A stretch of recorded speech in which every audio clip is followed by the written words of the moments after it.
I did not know any better, and my pediatrician told me that I should stop breastfeeding and put her on cow's milk because it was time because she was a year old. Well, that was terrible advice, and I didn't know any better, like I said, so I stopped nursing her and tried to put her on cow's milk. First of all, she had a reaction to the milk, so there you go. But second of all, she got sick for the first time. Hi, I'm Kayla Heeter, follower of Jesus, wife and mother of 5 children, Christian childbirth educator and doula, and your host of the Surrendered Birth Stories podcast, where we share God-centered birth stories, evidence-based birth education, and our pursuit of surrendering our birth plans to God. Let's get started. You guys, it's here! It's here. Yay for 1 year. It is officially midnight, so I can officially say that. Happy 1 year anniversary to our podcast. What a milestone. That is crazy to think about. I don't know. If you've been with us here from the beginning, can you believe it has already been a year? Wild. And if you are just joining us, I'm looking forward to another year. Season 2 starts today. So with that, I did a little update to our intro and outro. So that's fun. Don't forget also that we started adding outtakes at the end of the episodes a few weeks ago.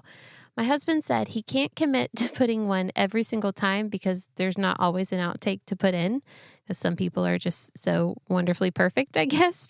But whenever there is an outtake, he is going to put it at the end. So always make sure you listen to the very end of the episode because sometimes they're really funny. And here we go. Season 2 starts today, but we need more birth stories. I've had people say, oh, you probably have so many stories, you'd never want to hear mine. That's not true. We want to hear your birth story, either yours or if you don't have a birth story to share, somebody you know. And they don't even have to be recent. You didn't have to just have a baby in order to share your story. I've had a couple people on this podcast who birthed many, many years ago, if not decades ago. Okay, so that is not a requirement. They just have to be God-centered. I want to know where God was involved in your birth story. Honestly, we can learn things from any birth story at any point in time. Okay, God can teach us things through anyone's story. So there's a form in the show notes. Now it's at the bottom of every episode. All you have to do is click on that link. It'll take you to a form to fill out some general information so we can get an idea of what your story is. It comes straight to me, and then I will be in touch with you. So if you want to share your story, I would love to hear it, however many babies you've had, or if it's somebody else you know that you think would be a great fit for this podcast and you think their story would just speak to other women and other families out there, please send them that form. We would love to have them on. Okay, now the moment you've all been waiting for, because I know you've been waiting for it. And I'm surprised I'm not yawning more through this because it is midnight. I had to wait and make sure everyone got their last entries in. But if you didn't know, we've been doing a giveaway. It's been going on all week to celebrate our 1 year anniversary.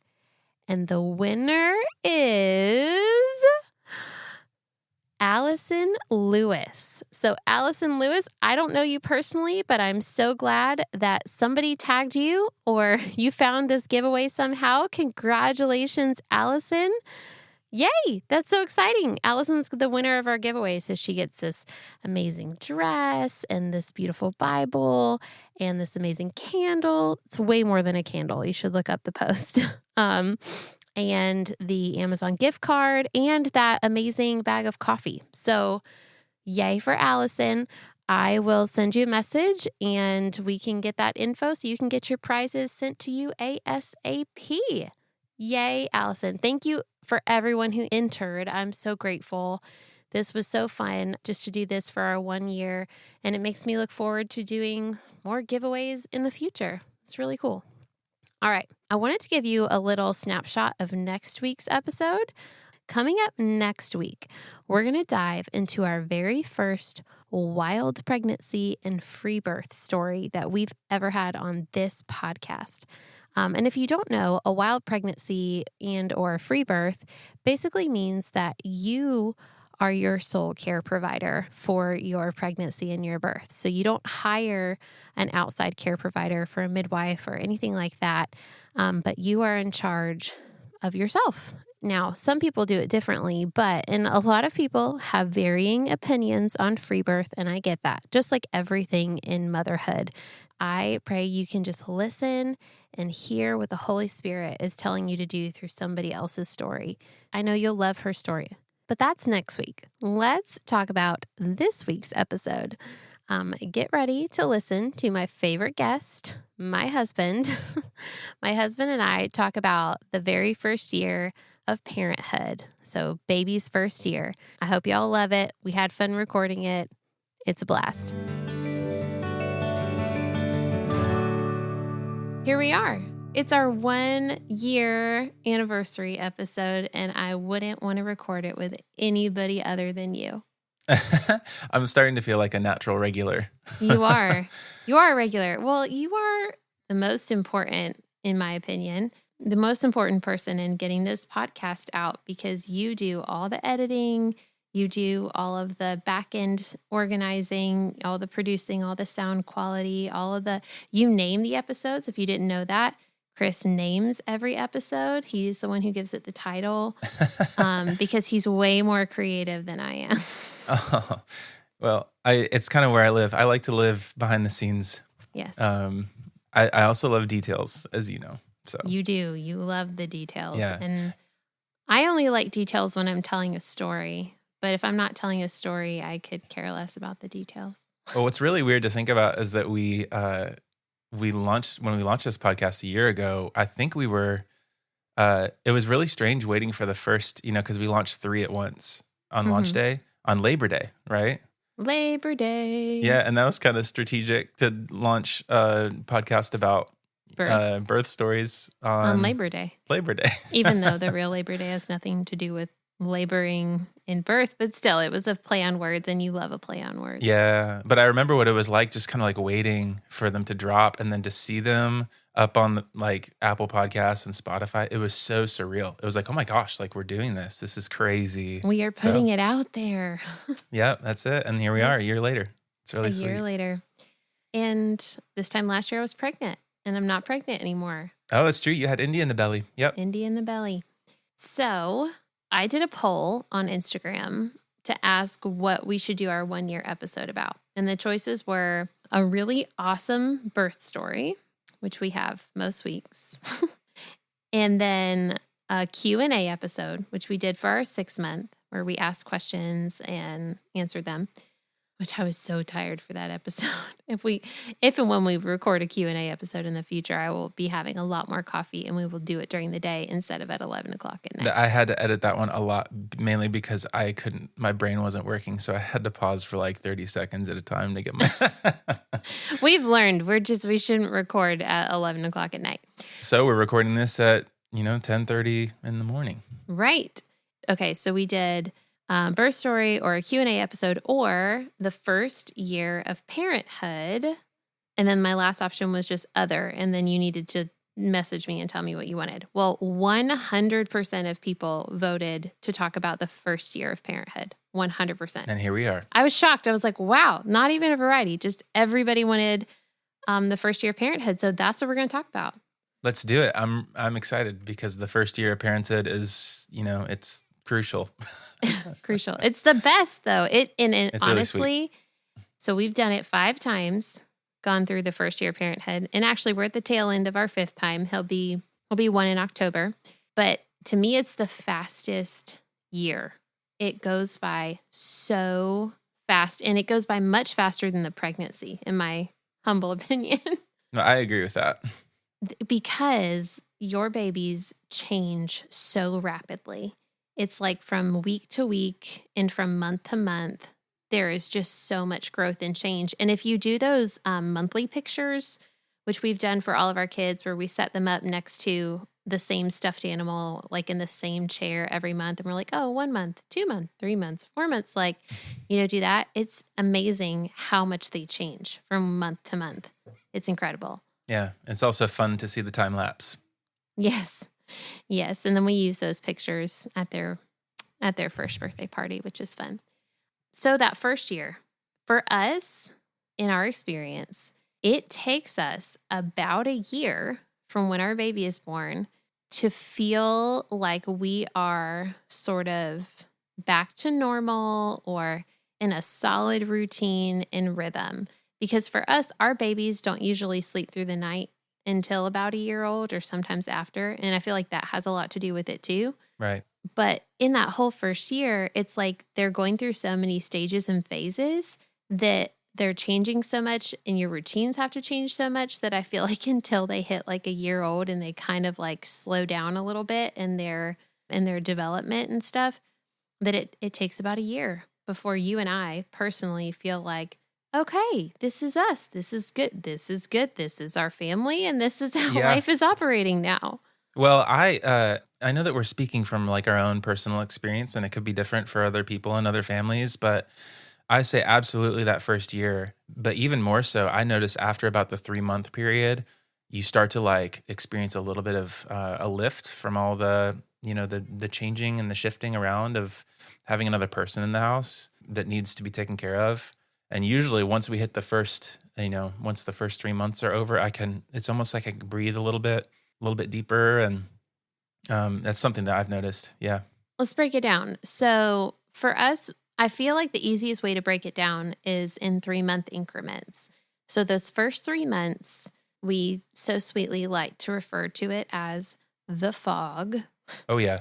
Because you feel like you're in a fog of sweet preciousness, but a fog nonetheless. Because you're not sleeping great and you are not thinking the best because you're not sleeping.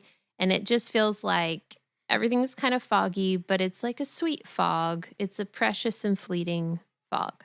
Yeah. How many times can I say fog in one episode? Well, you keep saying it and you'll break the record. But it's just that time where everybody is adjusting. So everyone's adjusting to new life. It is not a 6-week period like I feel like our culture likes to think it is. It's definitely like those first 3 months. Everyone's figuring out, what does this look like now? How are we going to get from our day to days? Who's responsible for what and who eats when? And it's an adjustment, but it is so sweet because they're just so precious and new and they smell amazing, the tops of their heads.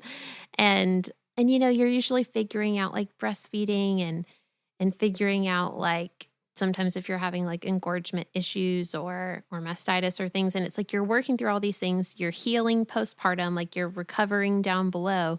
So there's a lot going on, but they are just so sweet.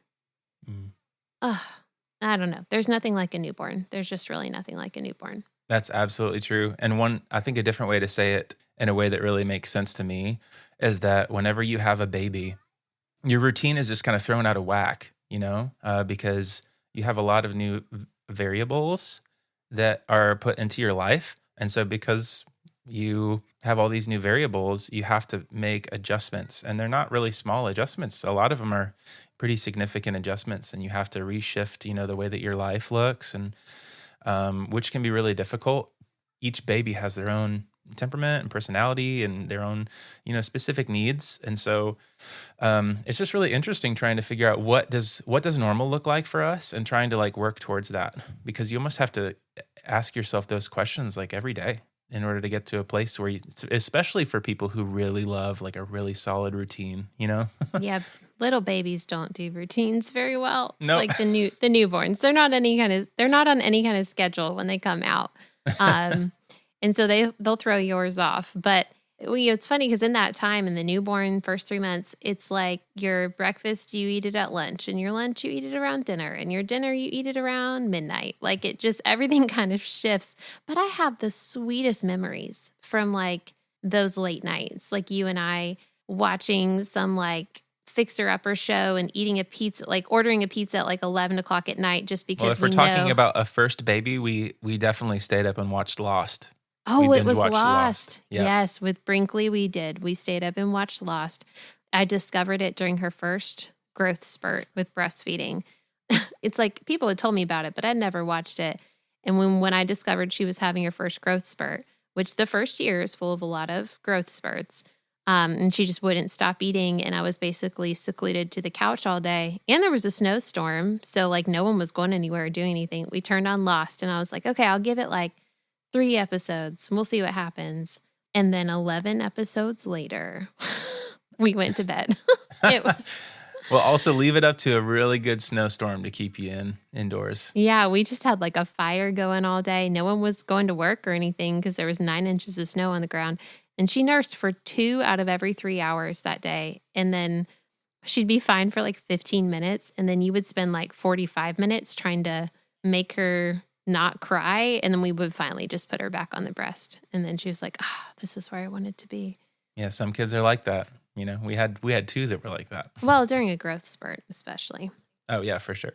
Okay, but once you get out of the first 3 months, you kind of, like you said, you kind of get your bearings a little bit, but you still have a little one. You still have a baby who can sleep on the go, typically, if they like their car seat, because we've had both. We've had some who like the car seat and some who hate the car seat. So that's always a challenge if they hate the car seat. But they're still like, they sleep all the time. They're still taking like 5 naps a day and they can just kind of fall asleep wherever. And so you feel like you can almost get out and about more because you're not in that healing, like laying down period, but they're still so little that they can kind of just go with the flow. And they start to get their face and they start to get their personality and they start to engage with you. And the little glimpses are so fun. And they start smiling and laughing and rolling over. And it's just so sweet. And it's just so, I don't know why it's like so captivating when a baby comes in the room. It's like everybody wants to see the baby. And even still, Indy is 10 months old. And this morning I went to go get him when he woke up and everybody wanted to be the first one to see him and the first one to hold him. And because it was weird, he was the last one awake. I'm just like, wow, your baby brother's almost a year old and everyone's still obsessed with you.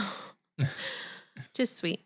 And then I would say when you hit about the 9 months, it's like some babies by then have started moving around and others like ours are still just sitting still.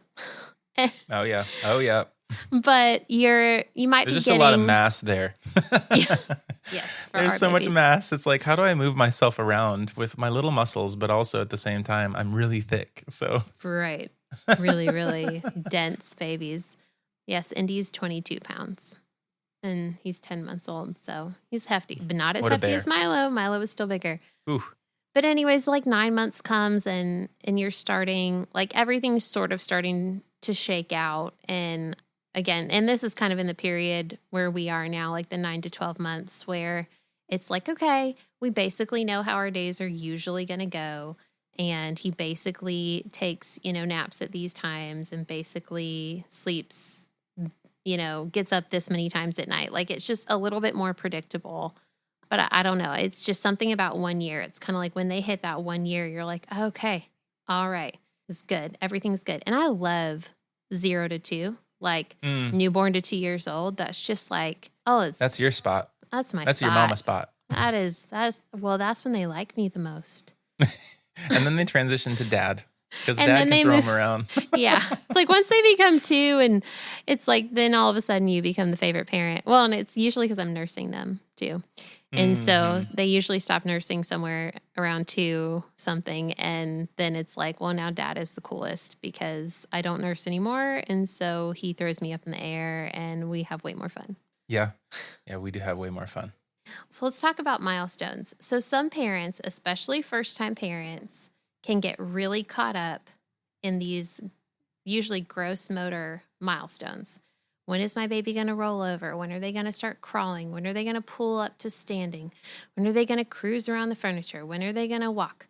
Because the pediatrician will have these like, well, most babies do it by such and such months. And then parents get really concerned if their baby isn't doing it by then. But I just want to tell you That is not anything to stress over. That's not anything to worry about. When your baby walks, when your baby talks, I promise you, by the time all of these sweet babies have grown a little and are, turning 5 and going to kindergarten, it's like you're not going to be able to tell which one of those kids walked first or talked first or crawled first or moved first. You won't know because by then everyone looks the same, like everyone's acting the same. They can all run and talk and jump and play. So you do not need to be concerned about your baby not crawling by 9 months or walking by 12 months. It is not a big deal.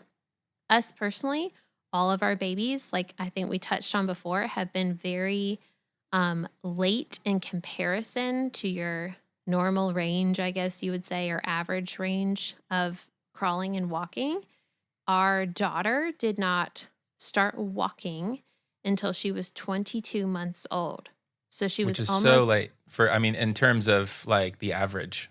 Right. When they tell you they're going to walk around 12 months and then your child isn't even crawling yet, like some might get concerned. But thankfully at that time, I've had my fair share of issues with pediatricians, but our pediatrician very much was like a low stress, which I did appreciate.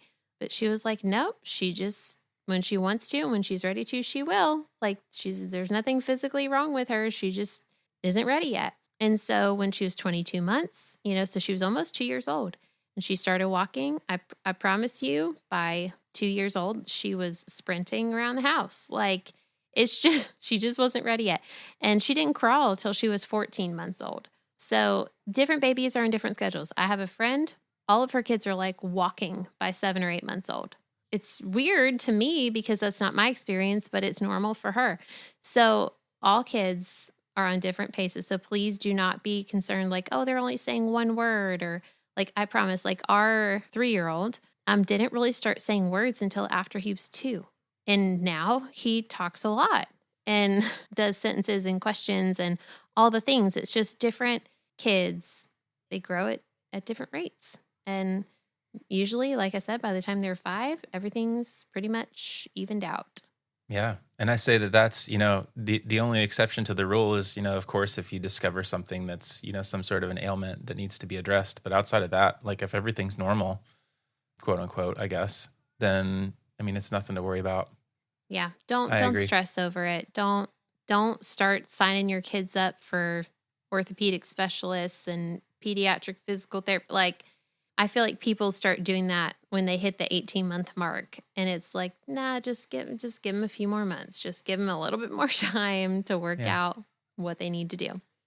What would you say is like the point at which you should maybe address something and if there was any sort of concern? Like, what would you say is like the point? Well, usually there are other things going on too. Like if a child is not walking, not talking, not able to eat solid foods, not like if there's across the board several issues happening, you probably would have already picked up that something else is going on by then. But if there's like multiple issues going on, and if you ever do have a concern and something in your gut, like Holy Spirit is saying something's going on here, you need to get this checked out, then by all means, sure, take them to the pediatrician and get them checked out. But I'm just saying in the vast majority of cases, usually they just need a little bit more time, and that's fine. Nothing to stress over. Nothing to stress about. So a big part of the first year of parenting is sleep. Sleep. Or the lack thereof.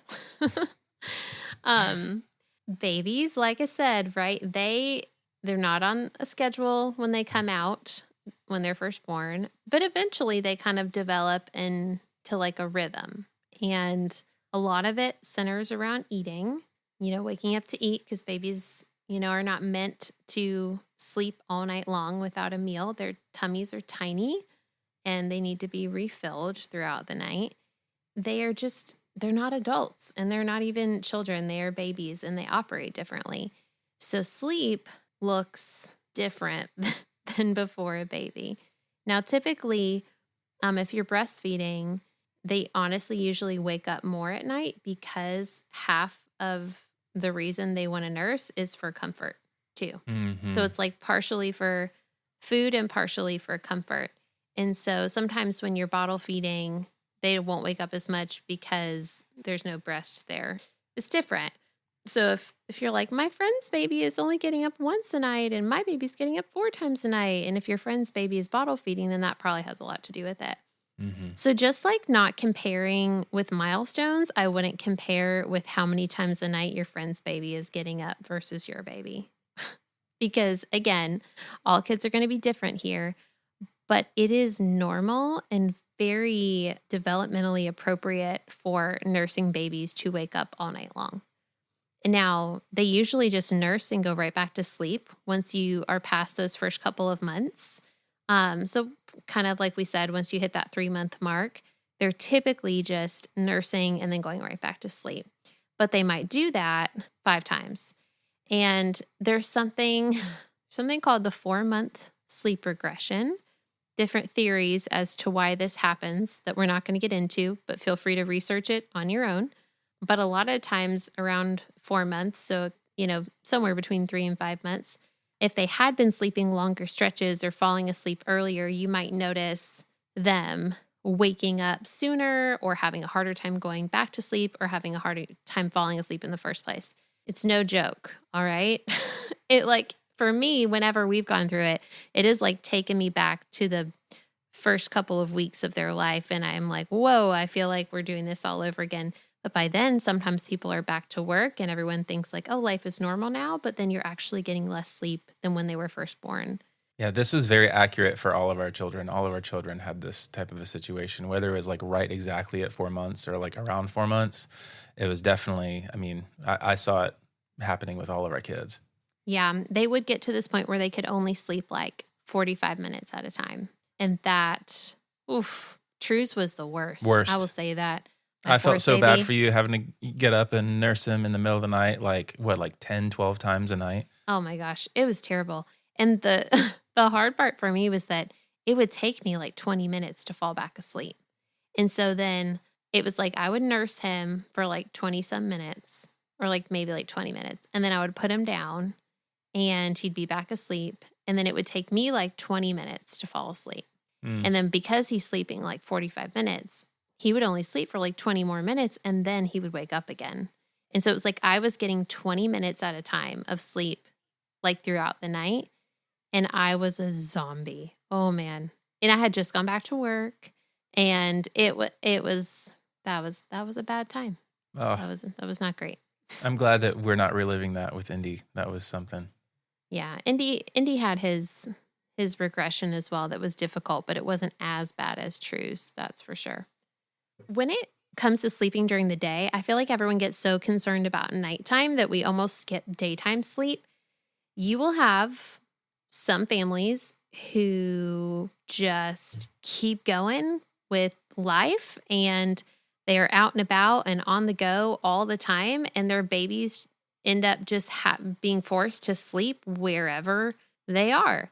And then you will have other families who stick to a very tight nap schedule and the baby is always home for that nap. And in a controlled environment so it's consistent for the baby. Yeah. Yeah.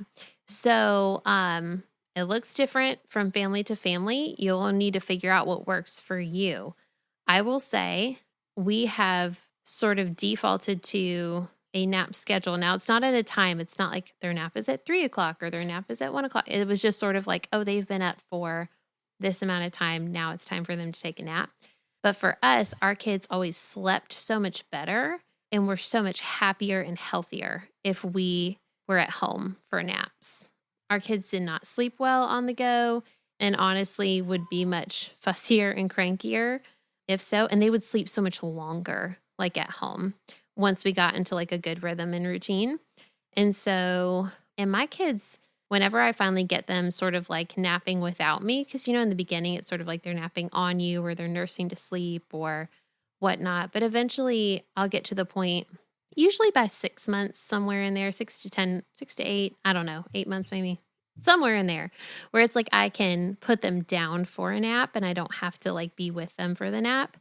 And they sleep so much longer. And then they're happier, and then they sleep better at night because they're sleeping better during the day. And that's a mistake a lot of first-time parents make, is they think like, oh, if I just keep them awake more during the day, then they'll sleep better at night. But actually, it doesn't work like that. They get overly tired, and then they have a harder time sleeping at night. And it's sort of like a vicious negative cycle that continues.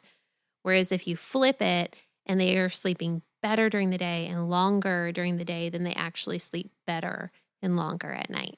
It's sleep hygiene. Sleep hygiene. Well, and how much sleep you get actually has a lot to do with your immune system, and how easily you can get sick or recover from an illness has a lot to do with your sleep. Absolutely, yeah.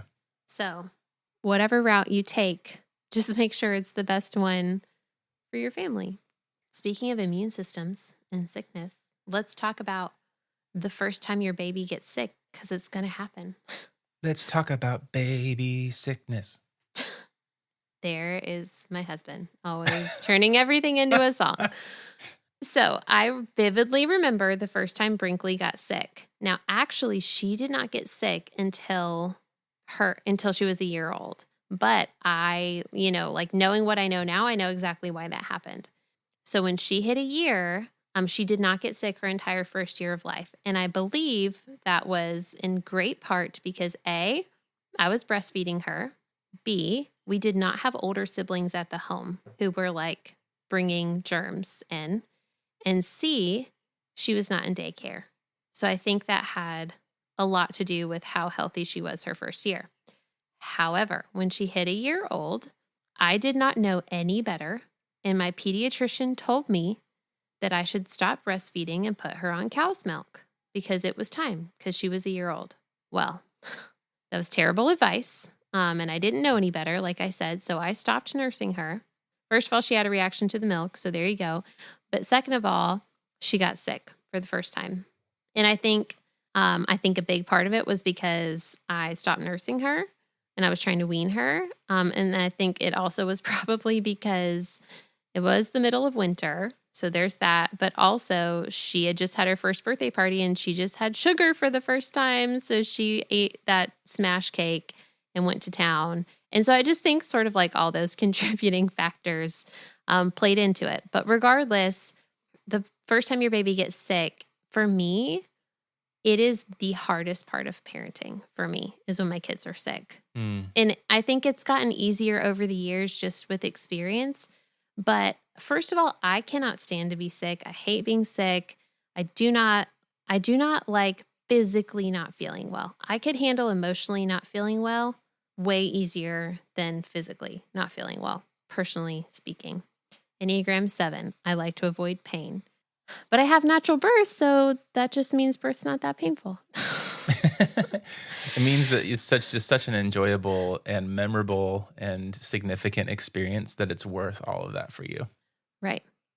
But I'm not going to get tangented on that. We are sticking with baby sickness. Okay. So the first time she got sick, she had croup, which she proceeded to get every year for the next couple of years. And I just remember feeling so helpless. Like I didn't know what to do. So I'm just like Googling all this stuff. And we ended up sitting, in a steamy bathroom with her and then taking her outside in the cool air and all that kind of stuff. But she ended up, so it had only been a week or two of weaning. And so she ended up wanting to nurse constantly. Looking back, I'm so grateful for that. But at the time I was frustrated. I was like, no, we were supposed to be weaning, but I'm so grateful. She ended up nursing for 2 more months because she got sick. And so she nursed pretty much around the clock, which, obviously helped her get better faster. But again, I didn't know any of that at the time. So whenever it happens, whatever the sickness is, there are resources out there besides Tylenol. So you can... Yeah, I was going to say, like, based upon what some of the standard baby sicknesses are that a baby would normally get sick with during that time, like the first time a baby would get sick, what are some things that you can do to combat that on the front end? But what are some things that when they do get sick, I mean, depending on what they're sick with, I mean, I know what we would probably do with our family, but what would you suggest when they do get sick, how to handle that? That is such a loaded question that's going to require its entirely own podcast episode. Oh, Oh, it's going on the docket right now. Future episode. Just added it to our list of things to record. How to take care of your sick baby. How to take care of your sick baby. That's good. So we're not going to spend an hour talking about that because I definitely could. Could you rapid fire? I could rapid fire and just say, keep them outside as much as possible, get them as much sunshine as possible, breastfeed them as much as possible. And if you're breastfeeding, keep your diet in check. Low sugar, low process, up your vitamin C and stuff. And if they're eating solid foods, make sure they're clean, whole foods, nothing processed and junky. And yeah, that's all I'm going to say for now. What about if they have an ear infection? Oh yeah, ear infections. It's like they either get a cold or they get an ear infection from the cold. Oh, nose Frida. Get your nose Frida out and suck up that snot out of their nose. Because that's the thing is they get all congested and snotty and they don't know how to blow their noses, obviously. So you have to suck it out for them. Why is it better than one of those like little bulb syringes? You can get more out. The bulb syringes also can kind of hurt their noses, but I feel like the nose Frida is stronger and it can get more from like a higher place than the nose or than the bulb syringe. So can you debunk some myths about the nose Frida right now? You're not going to get the snot in your mouth. Nice. Okay. People, the nose Frida is this like snot sucker is what I call it. But you stick like a little tube in their nose and then you suck on the other end and it like drains the snot and gets like the snot to come out of their nose so that they can breathe better. But you won't get it in your mouth. I promise. You'll be good to go. That's always a concern.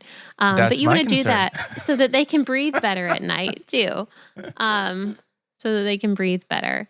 But if your kid gets an ear infection, I will just say this, and we'll deep dive more into this. Let's do that. Let's do a future episode on taking care of your sick baby. But let's say they get an ear infection. They do not have to go on antibiotics. It's not an automatic antibiotic situation.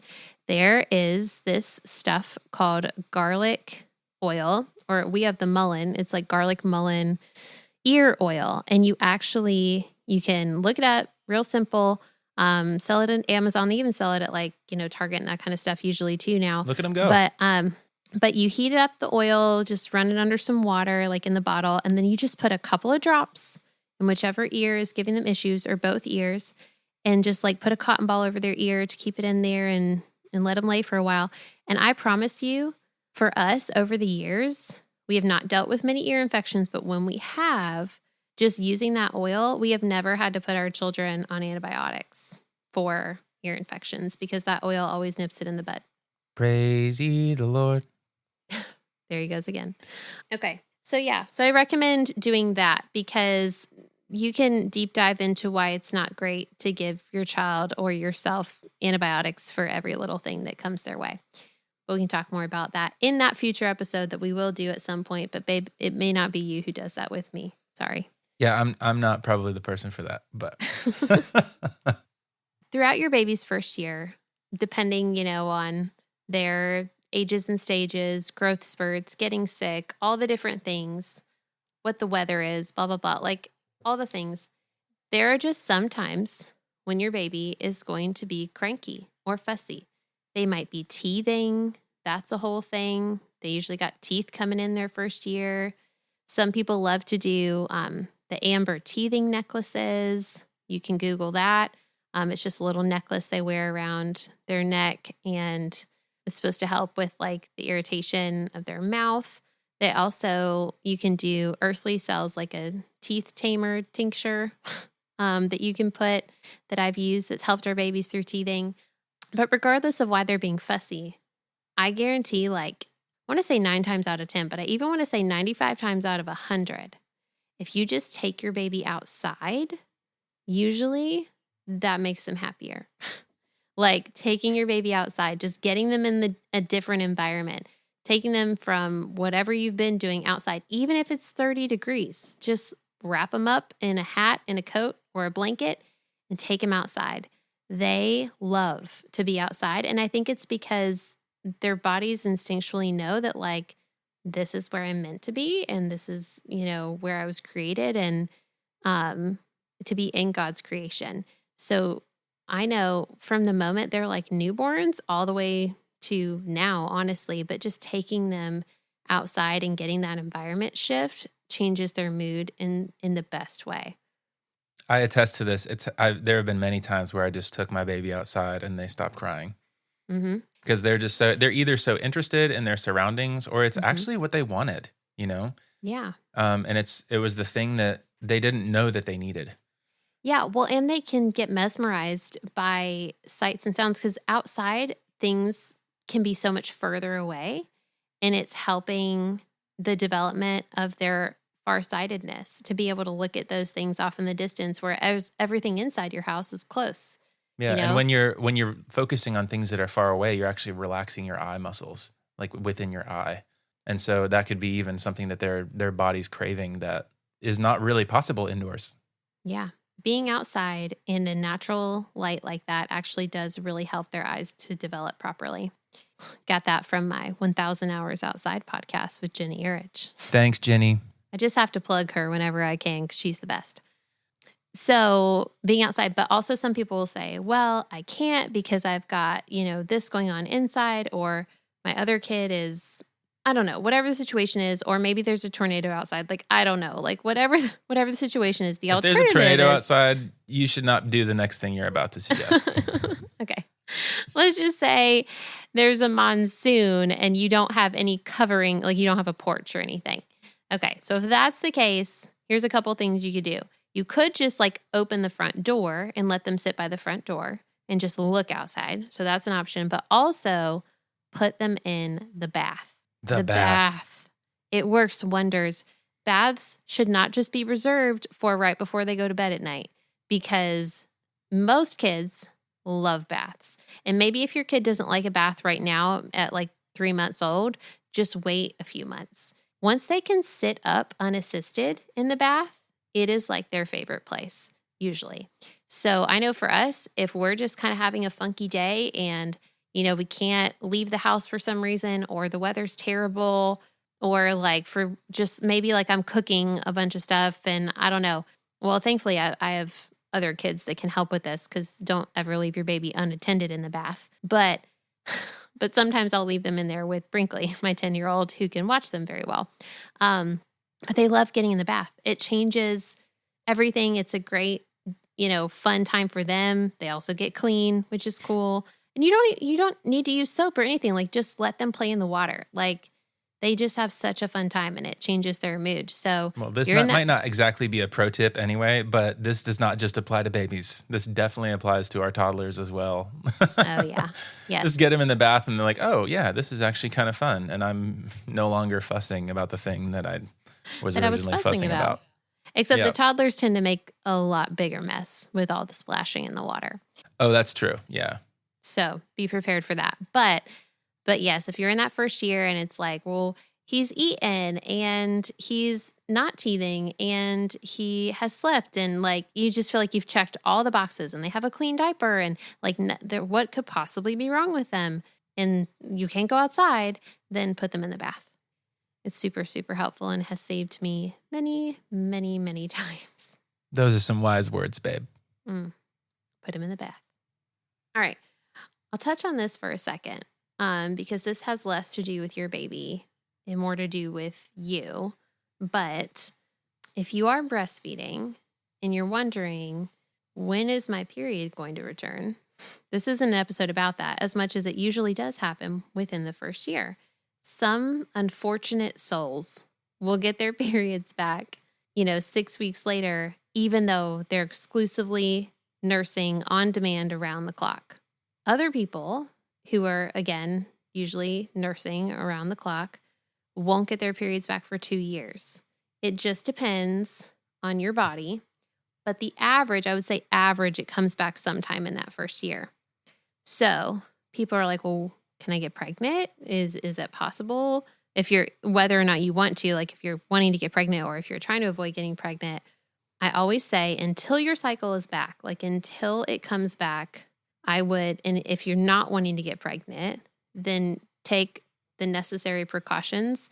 Just assume you're ovulating if you're trying to prevent. Assume you're always ovulating, because you will ovulate before you get your first period. And so there have been ton of women who have ended up getting pregnant and not knowing it because their cycle hadn't come back yet, and they just ended up getting pregnant on the first time they ovulated, and so they just never got a period back. So if you don't want that to happen to you, just make sure you're preventing. And then whenever your cycle does come back with nursing, whenever it comes, it usually is not routine and predictable for a while. It usually is very unorganized for a while because of the nursing. So you could have, a period that is a week long, and then you could go 5 more weeks and then get another one. Or you could have a period that's like 3 days long, and then 2 weeks later you have another one. It's just sort of all over the place for a while until your body sort of like gets back into a rhythm. And that usually goes hand in hand with how often they're nursing. So as they are eating more solid foods and as they're cutting some of their nursing out, especially once you get past the first year, then you'll notice that your cycle, when it comes back, will start to regulate a little bit more. Yeah, and this is generally across the board, like not just from our personal experience too. Definitely. Although I would say I'm pretty much in that average boat of I usually always get it back in the first year. Mm-hmm. And it definitely, I've noticed, ties hand in hand with how often I'm nursing them. So mm-hmm. Can we talk about like some fun stuff for like first birthday parties? Can we? Of course we can.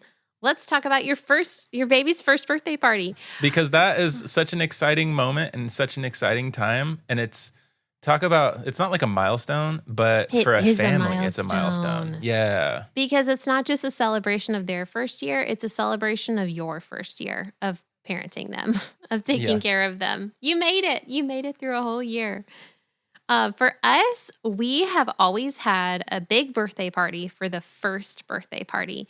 And then after that, it just sort of is like, we don't really have parties for them again until they're old enough to realize what a birthday is, what a birthday party is, and they ask for one, which so is like 4 or 5. usually around 5 years old is when they start catching on to that. And typically it's because they have older siblings who are celebrating theirs. But a first birthday party is so special. We end up, for us, we have it at our house and we do their monthly pictures on the wall. So like those pictures that we took at 1 month, 2 months, 3 months, all the way, I print them all out and we put them all up on the wall in order as like decoration.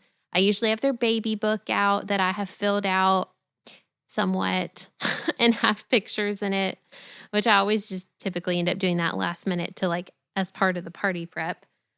And for us, we've always done like a theme with the food. So we've always done a bar of some type. So for Brinkley's first birthday, we did a sub sandwich bar. So everyone got to pick out their bread, their meat, their cheeses, their condiments, their toppings, and everyone did a sub sandwich. It was great. I loved it because sandwiches are the best. And we had it at like lunchtime. For Milo's, you were a vegan. And so we did a giant salad bar and we had different types of lettuce and different toppings and different dressings. And you're welcome. That was a beautiful day. And we had like, we had sides too, but like the hummus. Yes, the entree was, everyone just made a giant like entree salad, almost like you were at Jason's Deli, you know? Like man. Bar. Jason's Deli salad bar. People talk about the salad bar at Ruby Tuesday, but the Jason's Deli salad bar that's where I would live. It's all about the Jason's Deli. Oh man, yes, for sure. And back to subject matter. Back to first birthday parties. For Jensen's first birthday party was the best in my humble opinion. It was amazing. We did a walking taco bar. It was so fun. We got all those little bags of very processed Fritos, and we had like, the taco meat, or I think we also did like shredded chicken and black beans and stuff. All the like cheeses, sour cream, salsa, like whatever you wanted to put on it. It was so much fun. And then just had forks. And so everyone did walking tacos. That was a great party. You should probably apologize to your listeners about the Fritos. I'm sorry. We don't do that anymore. But if you do. But it's fine. No, it was for walking tacos. I grew up with walking tacos. So it was just sort of like nostalgic for me. For True's first birthday, we did a pasta bar. We had like we had like a whole wheat spaghetti, and then we had a tortellini, and then I think we had a penne, and then we had different sauces. So it was like we have marinara or Alfredo or pesto. And then we had different toppings, like you could have chicken or broccoli or sausage.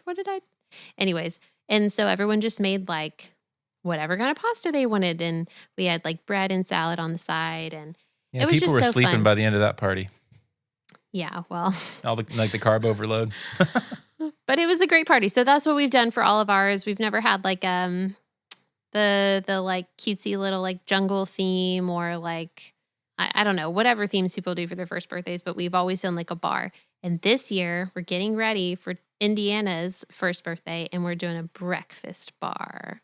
Oh. So we're going to do like scrambled eggs and bacon and I didn't know this.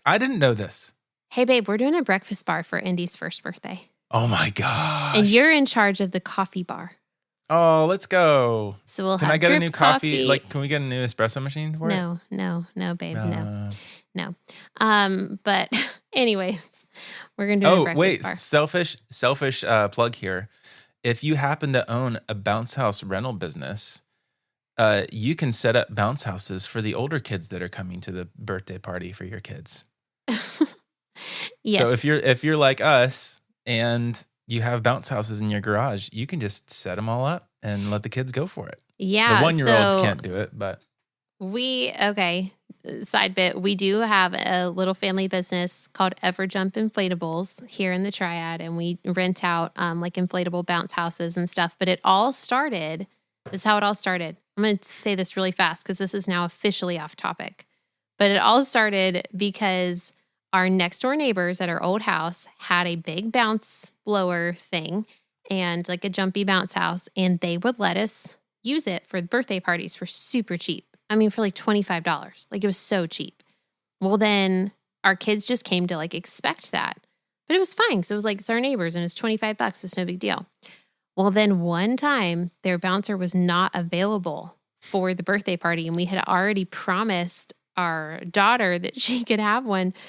So we had to rent it from a company. So then we had to rent it from a company, and it was like, $300 or $250 or something like that, which we were not expecting to pay and we were not prepared to pay for, but we had made a promise and all the things. Well, then, of course, our son wanted one for his birthday party, and Chris and I were just like, you know what?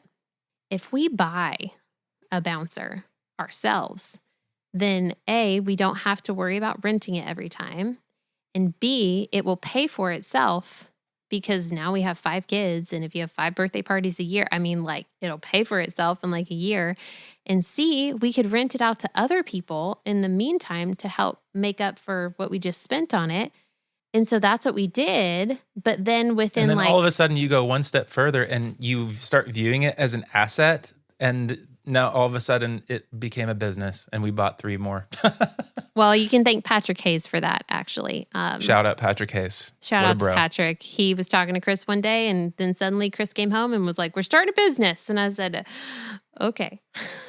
So anyways, but yeah, so for all of our kids' birthday parties, we usually just throw up one of the bounce houses, and it's a blast. If you want a bounce house for your Triad birthday party, just look up Everjump Inflatables.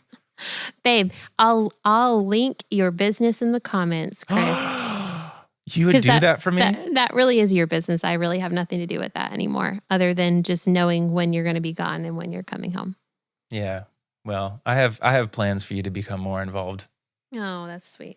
Just like I'm involved with your, podcast. That's great. You really are. You make this happen.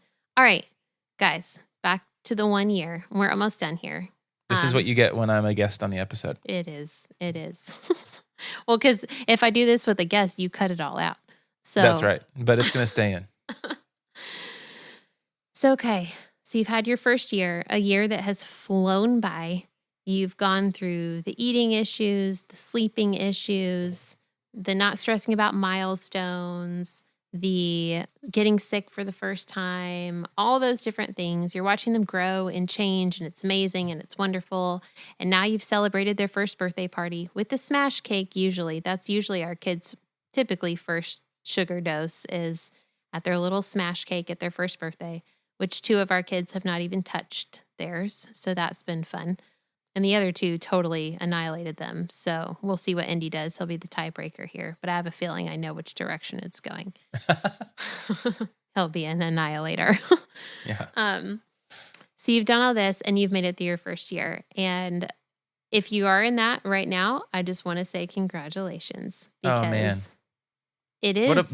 If you're listening to this and you are that person, you're a pro. You're a pro. Nice work. You did it. And now I feel like when you get to the first year, because some people be like, I can't have any more kids and da-da-da. But I feel like once you're after a year in, you're like, okay, like I could see doing that again. Yeah, my advice for someone who would say that is don't get ahead of yourself. You're really funny. Okay. I will say, we're going to say one last thing here. We're going to end it with this. So parenting or bringing a child into the home in whatever way that is, whether you had them biologically or you're fostering or you adopted them, when you have your baby or your child, it can either make your marriage so much stronger and bring you so much closer with your spouse, or if you let it, it can divide you intensely and cause a lot of conflict and resentment and just a lot of things of the enemy. So we actually have talked about doing a whole episode on this about marriage, the marriage relationship after bringing a baby into the home and how it changes from, before you were parents. So we are going to do a full episode on that in the future, hopefully soon. Can I be a part of that one? Yeah. Yes. Yes, you will. But is there anything you want to say about that as we end? Just because I do feel like while parenting in your first year affects you so much, as a person, whether you're the mom or the dad, it affects your marriage intensely. Yeah.